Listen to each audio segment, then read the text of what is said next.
بھارت سے مسلمانوں کو ختم کرنے کا پلان، اسلام مخالف لہر زور پکڑنے لگی۔ مودی کی ہندو انتہا پسند جماعتیں سرگرم ہو گئیں۔ بابری مسجد شہید کرنے، قرآن کریم کی آیات میں تبدیلی کرنے کی کوشش کے بعد اب ایک اور دل دہلا دینے والا واقعہ سامنے آ گیا۔ سپر پاور بھی سر پکڑ کر بیٹھ گئی۔ بھارتی ہائی کورٹ، سپریم کورٹ کا مکروہ چہرہ سامنے آتے ہی امریکی سینٹ نے بھی خبر تیز چینل کی ویڈیوز دیکھنے کے لیے چینل کو سبسکرائب کر لیجئے اور بیل کے آئیکن پر کلک کیجئے تاکہ آپ ہماری تمام آنے والی ویڈیو سے باخبر رہ سکیں۔ بڑا ایکشن لے لیا۔ بھارت میں مسلمانوں کا رہنا محال ہو گیا۔ امریکہ کا عمران خان کے پیغام پر زبردست فیصلہ۔ عالمی وبا میں مسلمانوں کی پکڑ دھکڑ۔ گائے کا گوشت کھانے پر قتل عام۔ مسلم سکولوں میں ہندو زبردستی، ہندو تعلیمات، مسلم عورتوں کی عصمت دری، مسلم اساتذہ اور طالبات کے خلاف کریک ڈاؤن، مساجد پر حملے اور نعوذ باللہ قرآن کریم کی بے حرمتی، اور اب جو کچھ بھی ہوا سب کے خلاف بڑا فیصلہ۔ بھارت سے مسلم آبادی کا صفایا کرنا مودی کو مشن بن گیا۔ رپیٹ، بھارت سے مسلم آبادی کا صفایا کرنا مودی کے لیے مشن بن گیا۔ RSS کی ساری کالی بھیڑیں کھل کر سامنے آ گئی۔ اسلام دشمن مودی نے بھارت کو جہنم بنا دیا۔ رمضان المبارک قریب آتے ہی نئے قانون بنانے شروع کر دیے۔ بھارتی سپریم کورٹ کو مسلمانوں کے خلاف کون سے قانون لاگو کرنے کے خط موصول ہو رہے ہیں؟ تہلکہ خیز خبر سامنے آ گئی۔ کیا ایسے حالات میں پاکستان اور بھارت کے حالات ٹھیک ہو سکیں گے؟ بلا تاخیر تفصیلات کی جانب چلتے ہیں، لیکن اس سے قبل یہ آپ کو ایک اور اہم ترین سوال سے آگاہ کرتے ہیں کہ ویڈیو میں ساتھ ساتھ یہ بھی بتائیں گے کہ بھارتی مسلم تنظیموں نے اب کون سا بڑا اقدام اٹھاتے ہوئے انتہا پسندوں کے خلاف اعلان جنگ کر دیا ہے۔ دوستو، بھارت میں لاؤڈ سپیکر پر آذان دینے پر ایک نیا تنازع کھڑا ہو گیا ہے۔ الہ آباد سینٹرل یونیورسٹی کی وائس چانسلر سنگیتا نے ضلعی انتظامیہ سے اونچی آواز میں آذان پر پابندی عائد کرنے کی درخواست کی ہے۔ الہ آباد سینٹرل یونیورسٹی کی وائس چانسلر پروفیسر سنگیتا نے ضلعی انتظامیہ کو تحریری شکایت درج کرائی کہ فجر کی آذان کی وجہ سے ان کی نیند میں خلل پڑتا ہے، کم نیند کی وجہ سے ان کے سر میں درد رہتا ہے اور وہ اپنا کام ٹھیک سے نہیں کر پاتے، لہٰذا اس مسئلے کا جلد از جلد کوئی حل تلاش کیا جائے۔ بھارت میں آذان کے خلاف شدت پسند ہندو تنظیموں کے علاوہ مختلف حلقوں سے آوازیں اٹھتی رہی ہیں، تاہم گزشتہ چند برسوں کے دوران لاؤڈ سپیکر پر آذان کی مخالفت بڑھتی جا رہی ہے۔ الہ آباد یونیورسٹی کی وائس چانسلر کی جانب سے آذان کے خلاف شکایت اس سلسلے کی تازہ ترین کڑی ہے۔ پروفیسر سنگیتا نے ضلع مجسٹریٹ کو دی گئی اپنی شکایت میں کہا، میں یہ بات آپ کے علم میں لانا چاہتی ہوں کہ قریبی مسجد سے ہر روز صبح 5:30 بجے مائک پر آذان دینے کی وجہ سے میری نیند خراب ہو جاتی ہے۔ میری نیند میں اتنا زیادہ خلل پڑتا ہے کہ کوششوں کے باوجود میں دوبارہ سو نہیں پاتی، اور اس کے نتیجے میں دن بھر میرے سر میں درد رہتا ہے اور میں کام نہیں کر پاتی۔ الہ آباد یونیورسٹی کی وائس چانسلر نے اپنی شکایت میں مزید لکھا کہ میں کسی مذہب، ذات یا نسل کے خلاف نہیں ہوں، لیکن وہ مائک کے بغیر بھی آذان دے سکتے ہیں تاکہ دوسروں کو پریشانی نہ ہو۔ رمضان کے دنوں میں مائک پر سحری کا اعلان صبح 4 بجے شروع ہو جاتا ہے، جس سے دوسروں کو بھی پریشانی ہوتی ہے۔ بھارتی آئین نے تمام فرقوں کو پرامن بقائے باہمی کی ضمانت دی ہے، جسے عملی طور پر نافذ کرنے کی ضرورت ہے۔ ضلعی حکام نے آذان کے متعلق شکایت موصول ہونے کی تصدیق کی ہے۔ دوستو، اب بات یہاں پر کرتے ہیں کہ یہ معاملہ کیسے سیاسی رنگ اختیار کرتا جا رہا ہے۔ الہ آباد یونیورسٹی کے قریب واقع تاریخی لال مسجد کی انتظامی کمیٹی نے از خود فیصلہ کرتے ہوئے گو کے لاؤڈ سپیکر کی آواز کم کر دی ہے، اور اس کی سمت بھی وائس چانسلر کی رہائش گاہ کی جانب سے موڑ کر دوسری طرف کر دی گئی ہے۔ تاہم اب یہ معاملہ سیاسی رنگ اختیار کرنے لگا ہے۔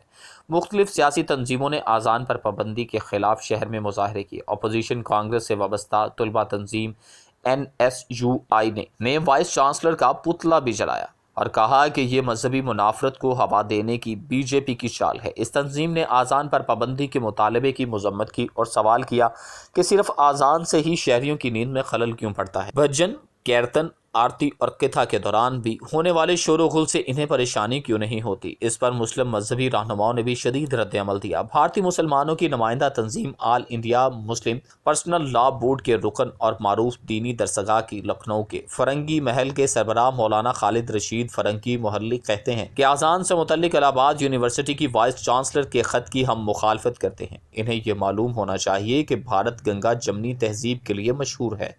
لوگ ایک دوسرے کے مذہبی جذبات کا احترام کرتے ہیں، یہی وجہ ہے کہ مسجدوں سے آذانیں اور مندروں سے بھجن کیرتن فضا میں گونجتے رہتے ہیں۔ ان کی وجہ سے کسی کی نیند میں خلل نہیں پڑتا، لہٰذا اس طرح کے غیر ضروری معاملے کو اٹھا کر لوگوں کو گمراہ نہ کیا جائے۔ مولانا خالد رشید فرنگی محلی کہتے ہیں کہ آذان کے حوالے سے ہائی کورٹ نے جو حکم دیا تھا اس پر تمام مساجد میں عمل کیا جاتا ہے۔ دوستو اب نظر ڈالتے ہیں بھارتی ہائی کورٹ کے فیصلے پر۔ گزشتہ برس مئی میں لکھنؤ ہائی کورٹ نے کہا تھا گو کہ آذان نماز کا لازمی جز ہے، لیکن اسے لاؤڈ سپیکر یا آواز بڑھانے والے کسی دوسرے آلے کی مدد سے دینا مذہب کا لازمی حصہ نہیں ہے۔ اتر پردیش کے انسپکٹر جنرل پولیس کا کہنا ہے کہ ہائی کورٹ نے اپنے فیصلے میں کسی مذہب کے ذکر کیے بغیر واضح طور پر کہا تھا کہ رات 10 بجے سے صبح 6 بجے تک لاؤڈ سپیکر کا استعمال نہ کیا جائے۔ سن 2017 میں بالی ووڈ کے گلوکار سونو نگم نے بھی آذان کے حوالے سے ایک متنازع ٹویٹ کیا تھا۔ انہوں نے کہا تھا کہ میں مسلمان نہیں ہوں، لیکن مجھے فجر کی آذان کی وجہ سے نیند سے جاگ جانا پڑتا ہے۔ آخر بھارت میں مذہبی زبردستی کا سلسلہ کب ختم ہوگا؟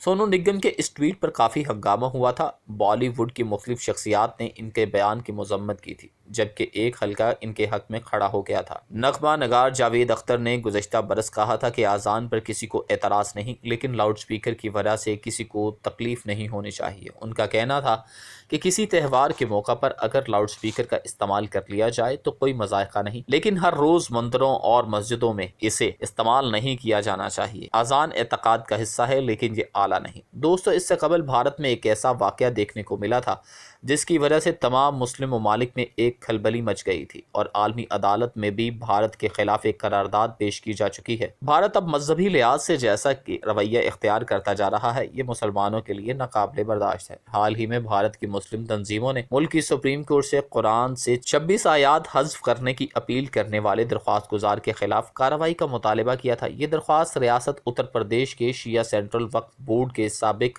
چیئرمین وسیم رضوی نے دائر کی ہے، جو اس سے قبل بھی تنازعات کی زد میں رہے ہیں۔ وسیم رضوی نے سپریم کورٹ میں دائر کردہ اپنی درخواست میں دعویٰ کیا ہے کہ قرآن کی 26 ایسی آیات ہیں جن سے نعوذ باللہ دہشت گردی پھیلتی ہے، اور دہشت گرد تنظیمیں جہاد کو فروغ دینے کے لیے ان آیات کا استعمال کرتی ہیں۔ اس سے قبل بھارت میں بابری مسجد کا واقعہ بھی کسی سے ڈھکا چھپا نہیں ہے۔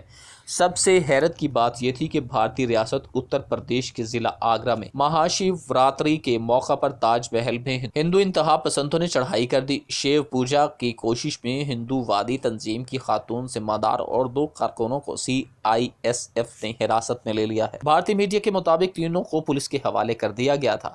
دوستو وزیر اعظم عمران خان کی کوششیں رنگ لے آئیں۔ چیئرمین امریکی سینٹ کمیٹی برائے خارجہ امور نے بھارت میں انسانی حقوق کی پامالیوں کا معاملہ اٹھانے کا مطالبہ کر دیا۔ امریکی سینٹ کی کمیٹی برائے خارجہ امور کے چیئرمین رابرٹ نے جمعہ کو بھارت پہنچنے والے امریکی وزیر دفاع کو خط لکھ دیا تھا، جس میں کہا تھا کہ بھارت کے ساتھ جمہوری اقدار کے احترام اور انسانی حقوق کے معاملات پر بات کی جائے۔ خط کے متن میں کہا گیا کہ انڈیا کے غیر قانونی زیر قبضہ جموں و کشمیر کی خصوصی حیثیت کے خاتمے، انڈیا میں مسلمانوں، کسانوں اور اقلیتوں سے ناروا سلوک جیسے معاملات بھرپور انداز سے اٹھائے جائیں۔ خط میں واضح کیا گیا کہ بھارتی حکومت جمہوری اقدار سے پیچھے ہٹ رہی ہے۔ بھارت سے تعلقات تبھی مضبوط ہوں گے جب وہ مشترکہ جمہوری اقدار کا احترام کرے۔ لائیڈ آسٹن کو بھارت کے روس سے S-400 میزائل سسٹم کی خریداری پر بات کرنے کا بھی کہا گیا۔ اگر میزائل سسٹم خریدا گیا تو تعلقات متاثر ہو سکتے ہیں۔